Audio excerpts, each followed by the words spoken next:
ಎಲ್ಲಾ ಹಾನಿಯಿಂದ ಕೂದಲನ್ನು ರಕ್ಷಿಸುತ್ತೆ. ಬರೀ Amrit noni reach root premium hair oil. Anjali ಹತ್ಯೆ ಪ್ರಕರಣದ ಆರೋಪಿ ಗಿರೀಶ್ ಈಗಾಗಲೇ ಗಾಯಗೊಂಡು ಚಿಕಿತ್ಸೆಯನ್ನು ಪಡಿತಾ ಇದ್ದಾನೆ. ಇನ್ನೊಂದೆಡೆ ಅವರ ತಾಯಿ ಕೂಡ ಸಾಕಷ್ಟು ನೊಂದಿದ್ದಾರೆ. ಈ ಪ್ರಕರಣದ ಕುರಿತು ಮಾತನಾಡಲಿಕ್ಕೆ ನಮ್ಮ ಜೊತೆಗೆ ಗಿರೀಶ್ ತಾಯಿ ಸವಿತಾ ಸಾವಂತ್ ಅವರು ಇದ್ದಾರೆ. ಅವ್ರನ್ನ ಮಾತಾಡಿಸ್ತೀನಿ. ಅಮ್ಮ, ಇದೆಲ್ಲ ಯಾವಾಗಾಯಿತು, ಏನಾಯಿತು, ನಿಮ್ಮ ಗಮನಕ್ಕೆ ಹೇಗೆ ಬಂತು? ನಮ್ಮ ಗಮನಕ್ಕೆ ಬೆಳಗ್ಗೆ ಬಂದೈತೆ ರೀ.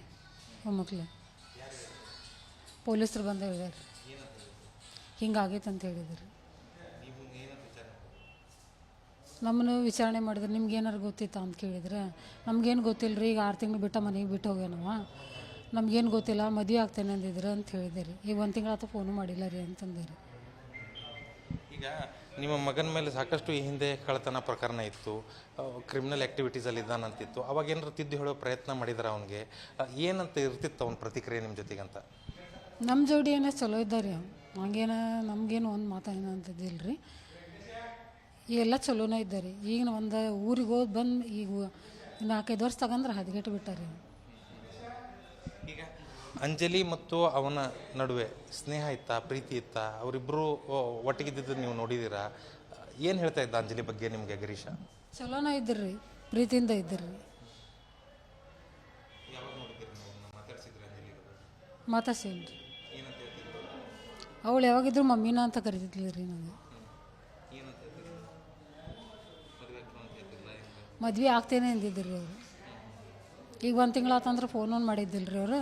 ನಾವು ಹೋಗ್ಲಿ ಬಿಡ, ಮದುವೆ ಆಗ್ಯಾರ, ಮತ್ತು ನಾವ್ಯಾಕೆ ಡಿಸ್ಟರ್ಬ್ ಮಾಡೋಣ ಅಂತ ಸುಮ್ಮನೆ. ಈಗ ಅಂಜಲಿ ಮದುವೆ ಆಗ್ತಾಳೆ ನಿಮ್ಮ ಮಗನ ಜೊತೆಗೆ ಅಂತ ನೀವು ಅಂದ್ಕೊಂಡಿದ್ರಿ. ನಿಮ್ಮ ಮಗನೂ ಕೂಡ ಅದನ್ನು ಹೇಳಿದ್ನ ನಿಮ್ಗೆ, ನಿಮ್ಮ ಒಪ್ಪಿಗೆ ಇತ್ತು ಅದಕ್ಕಂತ? ನಿನಗೆ ಇಷ್ಟ ಇದ್ರೆ ಮಾಡ್ಕೊ ಅಂತ ಹೇಳಿದ್ದೆ ರೀ. ಆಮೇಲೆ ಏನಂತ ಗೊತ್ತಿಲ್ಲ ರೀ ನಾನು. ಈಗ ಈ ಘಟನೆ ನಡೆದಿದ್ದೀಗ ಕೊಲೆ ಘಟನೆ, ಅಂಜಲಿ ಹತ್ಯೆ ಮಾಡಲಾಗಿದೆ. ನಿಮ್ಮ ಮಗ ಚಾಕು ತೊಗೊಂಬಂದು ಇರಿದಿದ್ದಾನೆ ಅನ್ನೋದನ್ನು ಕೂಡ ಅವರು ಹೇಳ್ತಾ ಇದ್ದಾರೆ ಮನೆಯೊಳಗೆ. ಯಾಕೆ ಹೀಗಾಯಿತು, ಯಾಕೆ ಈ ಹಂತಕ್ಕೆ ಯಾಕೆ ಹೋದವ ಅಂತ ನಿಮಗೆ ಅನಿಸ್ತದೆ? ನಮಗೇನು ಅಷ್ಟು ಗೊತ್ತಿಲ್ಲ ರೀ. ಈಗೇನು ಮಾಡ್ಬೇಕಂತೀರಿ ಮುಂದೆ? ಮುಂದೇನೋ ಮಾಡ್ಬೇಕಂದ್ರೆ ಕೋರ್ಟ್ ಏನು ತೀರ್ಮಾನ ಕೊಡ್ತೈತೆ ಅದು ಶಿಕ್ಷೆ ಅನ್ಭವಿಸ್ಲಿ ರೀ.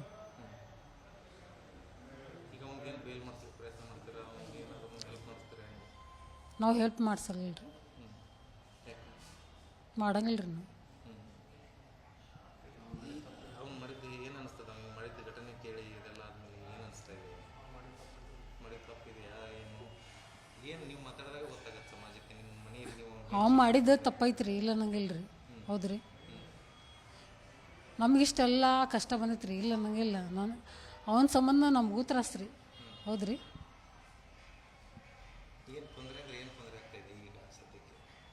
ಈಗ ಸದ್ಯದ ಮನೆ ಇಲ್ಲ, ಏನಿಲ್ಲ ರೀ ನಮ್ಗೆ. ಹೌದು ರೀ, ಬಾಡಿಗೆ ಮನೆಗೆ ಅದೇ ರೀ ನಾವು. ಹೌದು ರೀ, ಇವು ಎಲ್ಲ ಹಿಂಗೆ ಮಾಡಿದಕ್ಕೆ ಈಗ ಮನೇನೂ ಬಿಡ್ಸಕತ್ತಾರ ರೀ.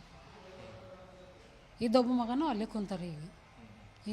ಈಗ ನಾವು ನಿಮ್ಗೆ ಯಾಕೆ ಪ್ರಶ್ನೆ ಮಾಡ್ತಾ ಇದ್ದೀವಿ, ಯಾಕೆ ಕೇಳ್ತಾ ಇದ್ದೀವಿ ಅಂತಂದರೆ, ಸಮಾಜ ಪ್ರಶ್ನೆ ಮಾಡ್ತಾ ಇದೆ. ಇವ ಕಳ್ಳ ಇದ್ದ, ಸಾಕಷ್ಟು ಕೇಸುಗಳು ಇವನ ಮೇಲೆ ಇದ್ದವು, ಈಗ ಕೊಲೆ ಮಾಡುವಂತಕ್ಕೆ ಹೋಗಿದ್ದಾನೆ. ಅದಾದಮೇಲೆ ಟ್ರೈನ್ ಒಳಗೂ ಕೂಡ ಒಂದು ಮಹಿಳೆಯ ಮೇಲೆ ಚಾಕು ಇರಿದಿದ್ದಾನೆ ಅಂತ ಹೇಳೋದಾಗ್ತಾ ಇದೆ. ಇದೆಲ್ಲ ಕೇಳಿದಾಗ ತಾಯಿ ಅವನ ಜೊತೆ ಸಂಪರ್ಕದಲ್ಲಿದ್ದರು, ಅವ್ರೇನಾದರೂ ಬುದ್ಧಿವಾದ ಹೇಳಿದ್ರ, ಈ ಸರಿ ತಪ್ಪು ನಡೆದಾಗ ಅವನನ್ನು ತಿದ್ದೋ ಪ್ರಯತ್ನ ಮಾಡಿದ್ರ ಅಂತ ಕೇಳ್ತಾ ಇದ್ದರು. ಅದಕ್ಕೆ ನಿಮ್ಮ ಸ್ಪಷ್ಟನೆ ಏನು, ನೀವೇನು ಹೇಳ್ತೀರಿ ಅಂತ ಕೇಳ್ತಾ ಇದ್ದೀವಿ. ನಾವು ಇವಾಗ ಹಂಗೇನಾರು ತಪ್ಪು ಮಾಡ್ದಾಗ ಬೈತಿದ್ದೆ ರೀ ಅವನು. ನಮ್ಮ ಮಾತೇನು ಕೇಳ್ತಿದ್ದಿಲ್ಲ. ಫಸ್ಟ್ ಏನು ಓಡಾಡ್ತಾನೆ ಇದ್ದಿದ್ದಿಲ್ಲ ರೀ ಅವನು. ಯಾವಾಗ ಈ ದೋಸ್ತರ ಸವಾಸ ಮಾಡಿದ್ದ ನೋಡ್ರಿ, ಹದಗೆಟ್ಟು ಬಿಟ್ಟಾರೆ. ಮನೆಗೇನು ಒಂದು ರೂಪಾಯಿ ಇಲ್ಲ ರೀ, ಇಷ್ಟು ದಿವಸ ಆದ್ರು ಅಂತ. ಈಗ ನಿಮ್ಮ ಫ್ಯಾಮಿಲಿ ಬ್ಯಾಕ್ಗ್ರೌಂಡ್ ಏನು, ಮಕ್ಕಳೆಷ್ಟು, ಫ್ಯಾಮಿಲಿ ಹೇಗಿದೆ, ನಿಮ್ಮ ಸಹಾಯಕ್ಕೆ ಯಾರಾದರೂ ಇದ್ದಾರಾ? ಈಗ ನಿಮ್ಮ ಕಷ್ಟಕ್ಕೆ ಯಾರಾದರೂ ಸ್ಪಂದಿಸ್ತಾ ಇದ್ದಾರಾ? ಈಗ ನೀವು ದುಡ್ದೇ ಇದು ಮಾಡಬೇಕು, ಇವತ್ತು ಆಲ್ರೆಡಿ ಹೋಟೆಲ್ ಕೆಲಸಕ್ಕೆ ಬಂದಿದ್ದೀರಿ ತಾವು. ಏನಿದೆ ತಮ್ಮ ಫ್ಯಾಮಿಲಿ ಬ್ಯಾಕ್ಗ್ರೌಂಡ್ ಅಂತ? ನಮ್ದೇನಿಲ್ಲ ರೀ, ದುಡ್ಕೊಂಡು ತಿನ್ನೋದೇ ರೀ. ನಂಗೆ ಅಪ್ಪ ಇಲ್ಲ ರೀ, ಅಮ್ಮ ತಾಯಿ ಅದಾರ. ತಾಯಿ ಭಾಳ ಸೀರಿಯಸ್ ಅದಾರ. ನೀವು ಒಬ್ಬನ ಅದಾನ ರೀ. ಅವರೆಲ್ಲ ಅವ್ರ ಪಾಡಿಗೆದಾರ ರೀ. ಕಷ್ಟ ಇದ್ದಾಗ ಯಾರೂ ಬರೋದಿಲ್ಲ ರೀ.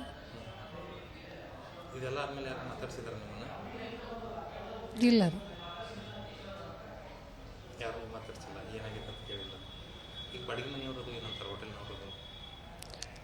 ಬಾಡಿಗೆದವ್ರು ಅವ್ರು ಏನಂತಾರೆ ರೀ ಮನೆ ಬಿಡ ಅಂತಾರೆ.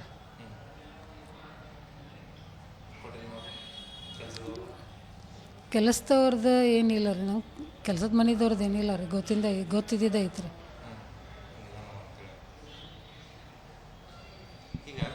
ಅಂಜಲಿ ನಾನು ಪ್ರೀತಿ ಮಾಡ್ತಾ ಇದ್ಲು, ಆದರೆ ನಾನು ಕಾಲ್ ಬ್ಲಾಕ್ ಮಾಡಿದ್ಲು, ನನ್ನ ಜೊತೆಗೆ ಮಾತಾಡ್ತಾ ಇರಲಿಲ್ಲ ಇತ್ತೀಚೆಗೆ, ಅದಕ್ಕಾಗಿ ನಾನು ಅದನ್ನು ಮಾಡಿದ್ದೀನಿ ಅಂತ ಪೊಲೀಸರ ಎದುರಿಗೆ ಹೇಳಿದ ನಾವು.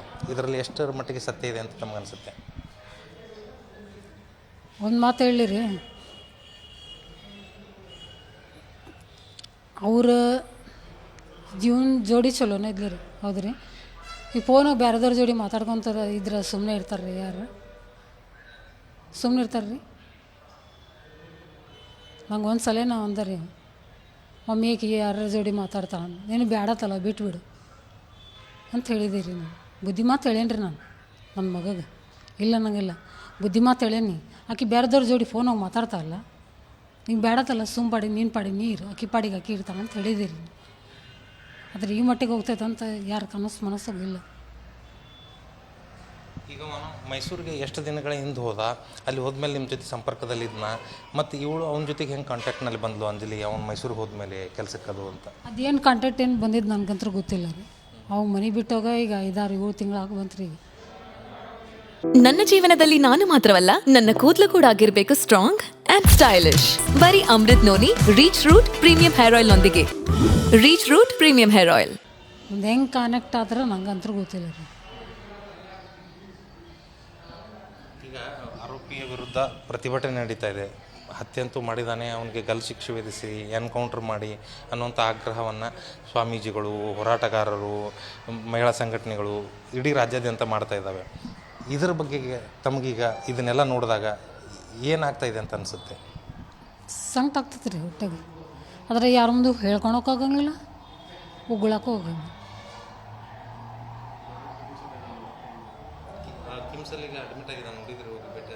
ಇಲ್ಲ ರೀ, ಹೋಗಿಲ್ಲ ನಾನು.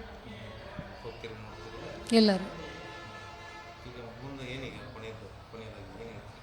ಕೊನೆಯದಾಗಿ ಅಂದ್ರೆ ಹೇಳಿದೆ, ಕೋರ್ಟ್ ಏನು ಶಿಕ್ಷೆ ಕೊಡ್ತೈತೆ ನೋಡ್ರಿ. ನಾವು ಮಂದಿ ಹಂಗೆ ಹೇಳ್ತಾರೆ ಹಿಂಗೆ ಹೇಳ್ತಾರೆ, ಹೌದ್ರಿ. ಕೋರ್ಟ್ ಏನು ತೀರ್ಮಾನ ಕೊಡ್ತೈತೆ ಅದು ಶಿಕ್ಷೆ ಅನ್ಭವಿಸ್ಲಿ ರೀ, ಅನ್ಭವಿಸ್ಲಿ ರೀ. ಮಗ ತಪ್ಪು ಮಾಡಿದ್ದಾನೆ, ಆತ ಶಿಕ್ಷೆ ಅನುಭವಿಸಲಿ, ಅದರ ಬಗ್ಗೆ ನಾನು ಹೆಚ್ಚಿನದೇನನ್ನು ಮಾತಾಡಲ್ಲ ಅನ್ನುವಂಥ ಮಾತನ್ನು ತಾಯಿ ಸವಿತಾ ಸಾವಂತ್ ಹೇಳ್ತಾ ಇದ್ದಾರೆ. ಕ್ಯಾಮ್ರಾ ಪರ್ಸನ್ ಶೇಖರ್ ಜೊತೆ ಪರಶುರಾಮ್ ತಹಶೀಲ್ದಾರ್, ವಿಸ್ತಾರ ನ್ಯೂಸ್, ಹುಬ್ಬಳ್ಳಿ. ಅನುಕ್ಷಣದ ಸುದ್ದಿಗಳಿಗಾಗಿ ವಿಸ್ತಾರ ನ್ಯೂಸ್ ಯೂಟ್ಯೂಬ್ ಚಾನೆಲ್ ಸಬ್ಸ್ಕ್ರೈಬ್ ಮಾಡಿ.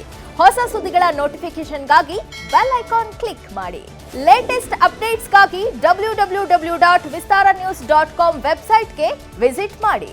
ಅಂಗೈಯಲ್ಲೇ ಜಗತ್ತಿನ ಸುದ್ದಿ ತಿಳಿಯಲು ವಿಸ್ತಾರ ನ್ಯೂಸ್ ಕನ್ನಡ ಆಪ್ ಡೌನ್ಲೋಡ್ ಮಾಡಿ.